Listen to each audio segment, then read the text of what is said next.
Thank you. Good afternoon, ladies and gentlemen, supporters and partners. It is my privilege to welcome you to the American Red Cross Southeastern Pennsylvania region's second virtual speaker series entitled Episodic Disaster Activation and Supply Chain Management. I am so excited to introduce to you our presenters today. First, you'll be hearing from Ellen Gorham, who will discuss episodic disaster activation. Then Katie Hinman will share with us pre-positioning and pre-planning for disaster warehouses, followed by Brooke Reister, who will share how fast-paced disaster needs are addressed during an event. And finally, Allison Gammon-Byrne will present our RC View tool and how we use it. We are so grateful for their service to our life-saving mission and their time to discuss this very important subject with us today.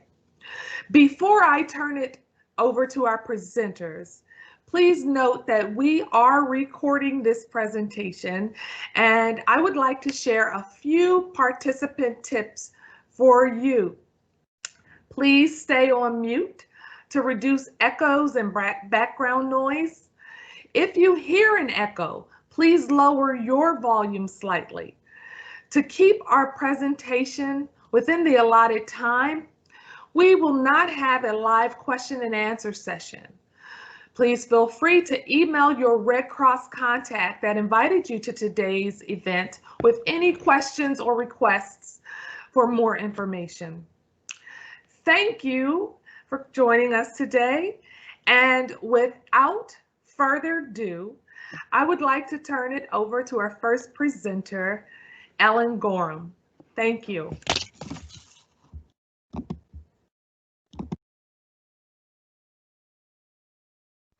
Hi all, my name is Ellen Gorham and I am the Director of Disaster Fundraising. I am talking to you today from my home in Raleigh, North Carolina, and I believe we're waiting for John to upload the presentation, but just to give you a little background on what we're going to be talking about. And John, just FYI, I see the Exchange page. I'm not sure if you are, you might think you have the presentation up.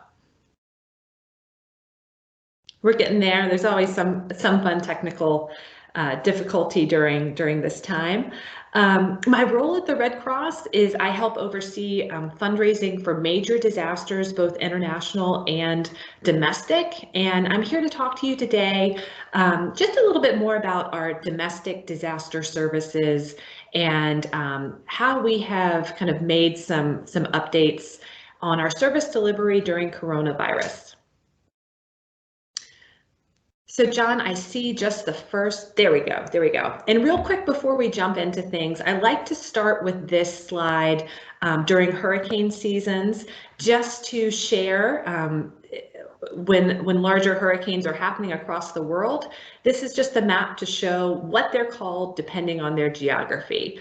And I know many of you experienced Hurricane Isaias last week. I hope you're doing okay. I know there were a number of power outages and damage in your area, and rest assured your Red Cross was helping and continues to help as we move forward. Next slide, please. So I just wanted to emphasize how important our disaster services work continues to be as we respond to, 170 disasters each day across the country and in our territories. And just a reminder of how those disasters, especially large disasters, continue to increase. They are just in the last few years, they have doubled the number of larger disasters that we continue to experience.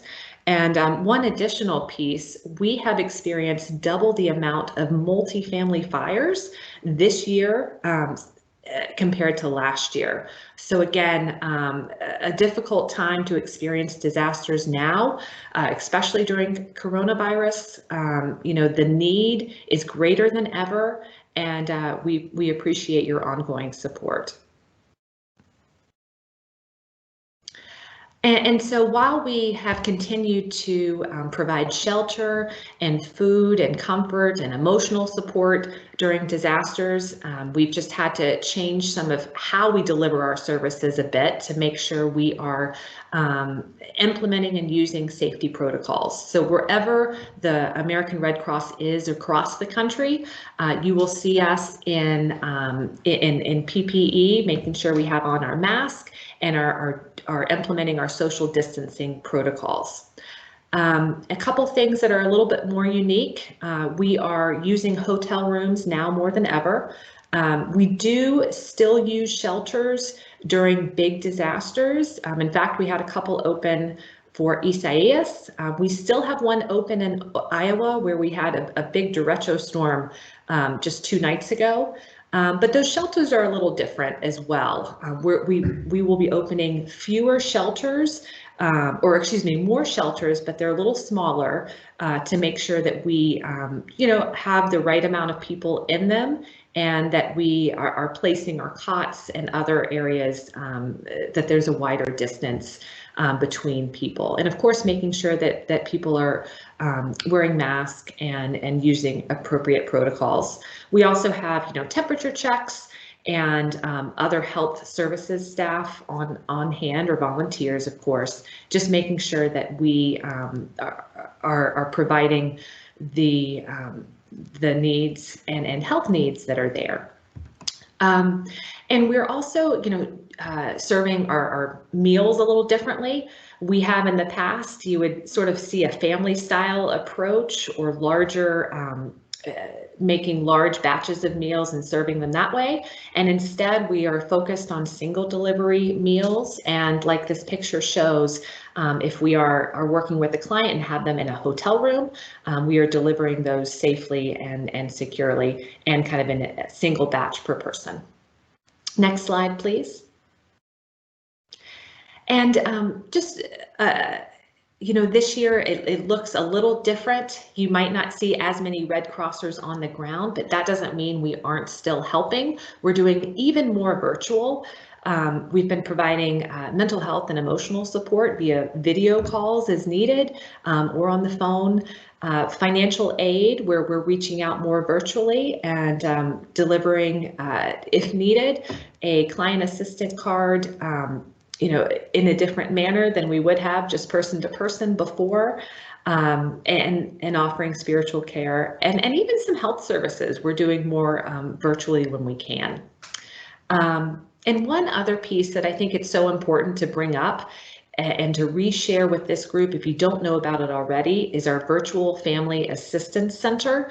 And that's available to anyone who needs it, who has maybe lost a family member or loved one or friend due to COVID. We have some additional resources, both emotional support and assistance there. And we've been seeing that be a great additional resource provided by the Red Cross during this, this ongoing pandemic.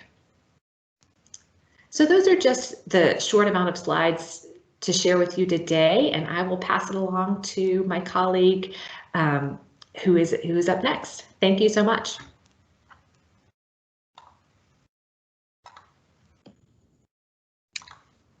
This is Brooke. I don't think Katie was able to join us, so I'll go ahead and cover her section to the best of my abilities. If you could go ahead and give us the next slide, please.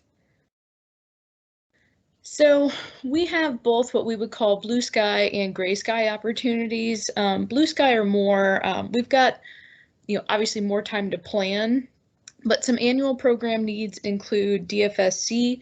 Those are 5 large warehouses that we have spread out across the country. So again, one of those opportunities would be actually getting supplies directly to those warehouses, and those are year-round needs. And again, definitely more planning can go into those opportunities. And then we also have what we call gray sky. So that's just in time getting supplies and resources to our disaster relief operations like bleach and snacks. So again, those are going to be episodic disaster needs.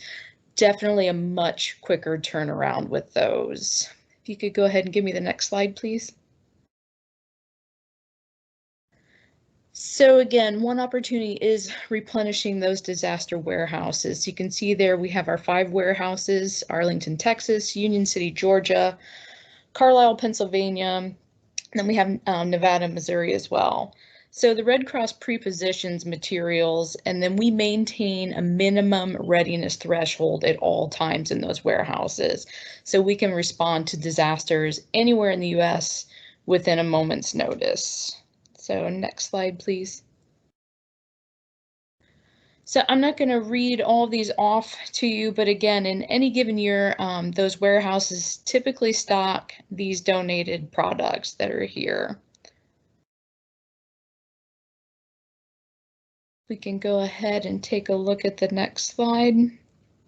So for our disaster opportunities, again, our just-in-time needs, for every single disaster, we're always going to need snacks and then water as well. And again, I won't read all these off to you, but you look in the middle section, that's most disasters. And Ellen did a really great job, you'll see, in referencing the feeding and meals. It's down towards the bottom of the most disasters column. And again, that would be, if you're interested in that and you think it might be a good fit based on what Ellen had already mentioned, would love to have more of a conversation again on how you can get involved in feeding and meals on our disaster relief operations. If you could go ahead and give me the next slide, please. So I think the real key, especially with the just-in-time donations, is developing a standard operating procedure ahead of time. So we would just outline the ordering, receiving, issuing, and reporting process. It's really helpful if, again, we can just kind of outline the information that you need from us and that we would be giving to you. Because I think one of the things we definitely found was if we don't have that kind of outlined up front, we kind of get into back and forth emails and we'll miss opportunities with the operations. So typically what happens is, we have an event, whether it be, hurricane, tornado, about 72 hours after that event, we know what the needs of the operation are. And then a lot of times they need those things fulfilled within 48 hours. So it's a really quick turnaround. Another big key here would definitely be to know that the warehouses can accept inventory with an expiration date within 12 months. We usually like to have an agreement in place then too that we can transfer products to other nonprofits if they're within 3 to 6 months of expiring. Also wanted to point out that if you are donating to the operations, the cost of shipping should be included in the overall in-kind donation value. And also when we receive those items, they do need to be shrink wrapped and palletized.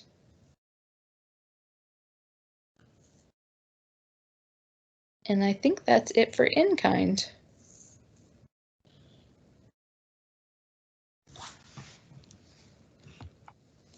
Great, thank you, Brooke. This is Allison, and I can get you guys started on RC View. So thank you guys for having me. Fun fact, I live very close to one of those warehouses Brooke mentioned, so feel ready in my community to help deploy materials. This slide truly is why I am impassioned to work here and excited about what I'm sharing with you today.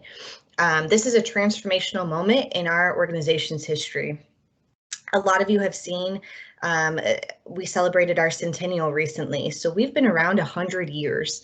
And in that, we've learned a lot of things, and we've seen technology rapidly change.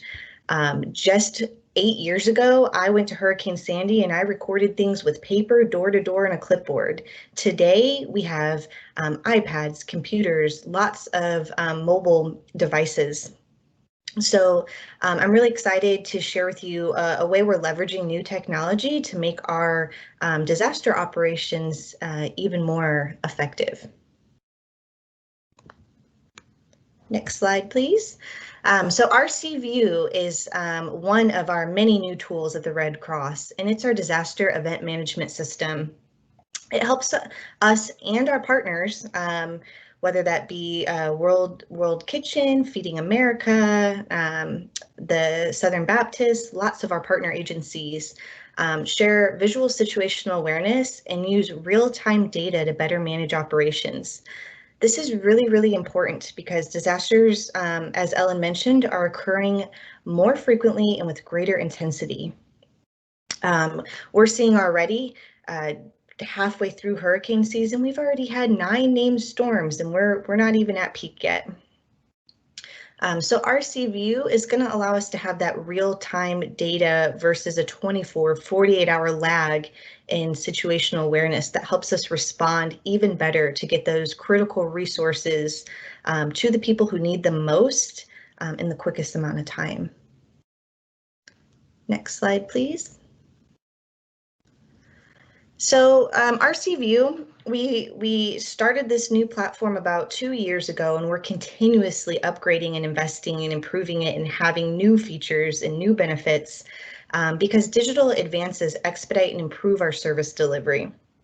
This is true as we prepare, as Brooke talked about, pre-positioning resources. It's true when we respond, figuring out where people need us and what types of things they need.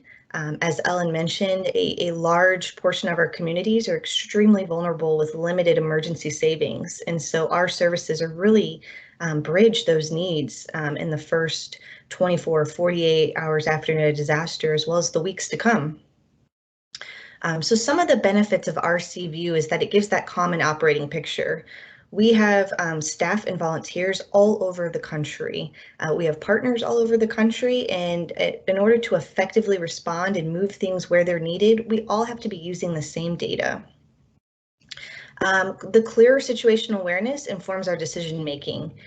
So we follow a large disaster operation chain of command, and we have a lot of different teams and expertise and experiences working together to respond to these complex simultaneous events.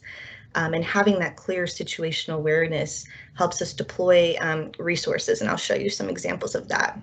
But the bulk of it and what we use this incredible platform for is to serve more people at the right place with the right services at the right time. And I stole that directly from our fantastic disaster leader, Brad Kaiserman, who says that in all of his presentations. Next slide, please. All right, so I'm just going to walk through a little bit of an example. And on July 29th, I pulled this picture from RC View. And I'll remind you, it shows live data, which means every single day what you're seeing in this platform is completely different because conditions change very rapidly.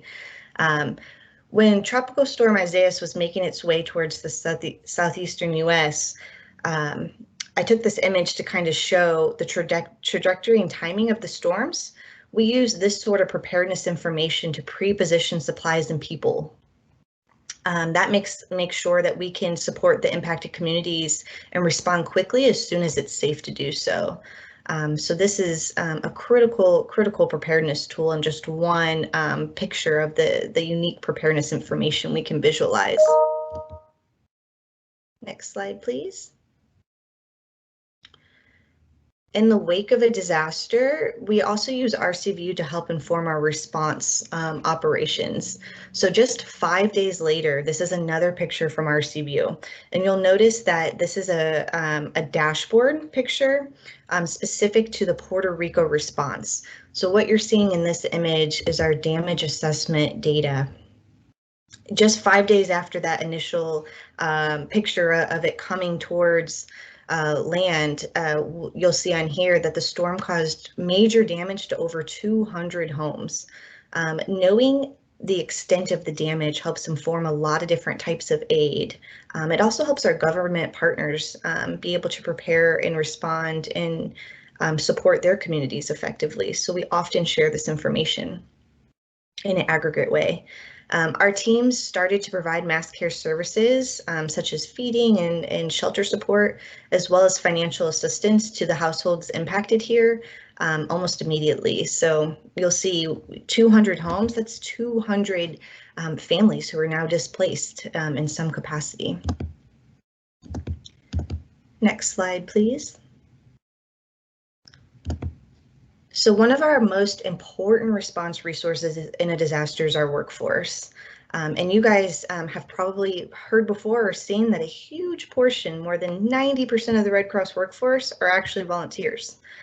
So we train volunteers and staff in very specific roles, such as damage assessment or shelter manager or ERV driver. If you've ever seen our big ERVs that drive out with food in the community, you have to be specially trained to drive those things.